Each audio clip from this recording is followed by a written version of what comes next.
এর দিকে দিকে বিজয় দিনের রাঙা বার্তা। রক্তসাগর পাড়ি দেয়া এই বিজয় এনে দিয়েছিলেন বাংলার দামাল ছেলেরা তাদের জীবন বিলিয়ে।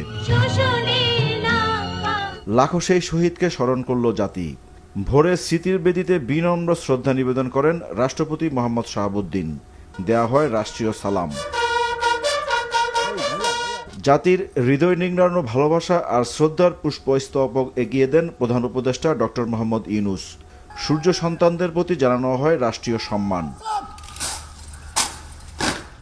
৭১-এর যে স্বপ্নটা আমাদের ছিল, যে বিশ্বাসটা আমাদের ছিল, যে প্রত্যাশাটা আমাদের ছিল, রাষ্ট্র সেই প্রত্যাশাটা পূরণ করতে পারেনি। তো আমরা আশা করি এই নির্বাচনের মাধ্যমে একটা ভিত্তি স্থাপন হবে, যে ভিত্তিটা গণতন্ত্রকে যেমন সুদৃঢ় করবে, তেমনি জনগণের কাছে সরকারকে জবাবদিহি করতে বাধ্য করবে। রাষ্ট্রীয় আনুষ্ঠানিকতা শেষে সর্বস্তরের মানুষের জন্য উন্মুক্ত করে দেওয়া হয় জাতীয় স্মৃতিসৌধ। ঢল নামে অসংখ্য মানুষের। শ্রদ্ধা জানানো হয় বিভিন্ন রাজনৈতিক দলের তরফ থেকে। সবারই প্রত্যয় নতুন বাংলাদেশ বিনির্মাণ।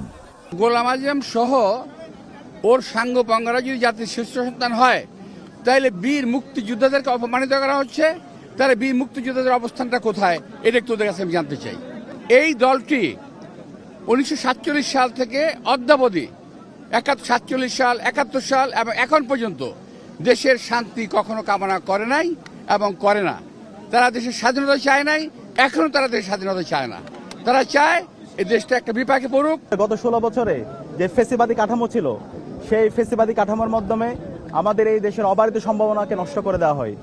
এই জুলাই বিপ্লবের মাধ্যমে আজকে আবার নতুনভাবে আমাদের ঐতিহাসিক সুযোগ এসেছে।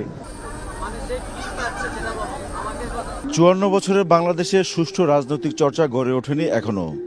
আগামী নির্বাচনের মাধ্যমে রাজনীতি তার সঠিক পথরেখা খুঁজে পাবে, এমন প্রত্যাশা সাধারণ মানুষের। Imrul Ahsan, NTV news, Savar, Dhaka.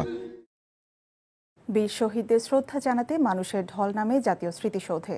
হানাহানি ও সংঘাত ভুলে নতুন বাংলাদেশের স্বপ্ন দেখছে তারা।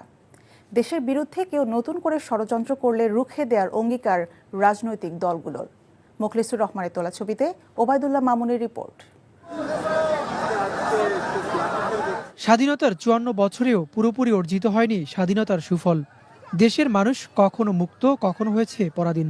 তাজা রক্তের বিনিময়ে যে লাল মানচিত্র পেয়েছি, তা কতটা মানানসই? রাষ্ট্রের শুভ বিজয়ক্ষণে প্রতি বছর দেশবাসী স্মরণ করেন লাল সবুজ পতাকা বিনির্মাণের নায়কদের। তাই তো 16 ডিসেম্বর শ্রদ্ধা জানাতে সাভারে জাতীয় স্মৃতিসৌধে নামে সর্বস্তরের মানুষের ঢল। শ্রদ্ধা জানাতে এসে সর্বসাধারণ বলছেন,